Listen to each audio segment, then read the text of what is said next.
Hi అండి. మన ఆకిలంతా తిరిపిన తర్వాత అన్నం మెతుకులు ఎందుకండి? వయసు అంతా అయిపోయిన తర్వాత పెళ్ళెందుకు?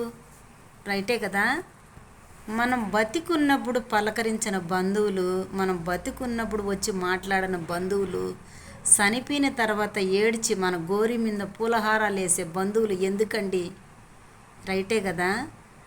ఆకలి అయినప్పుడు అన్నం మెతుకులు, వయసు ఉన్నప్పుడు భార్య, ఏమి మనం ప్రాణంతో ఉన్నట్టే పలకరించే బంధువులు ఉంటే మనం హ్యాపీ, వాళ్ళు హ్యాపీ.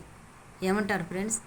ఆకలి అయినప్పుడు అన్నం ఉండదు, వయసు ఉన్నప్పుడు భార్య ఉండదు. ఏమంటారు? చ చచ్చిపోకముందు పలకరించే బంధువులు ఉండరు. ఏమంటారు ఫ్రెండ్స్? నిజమే కదా.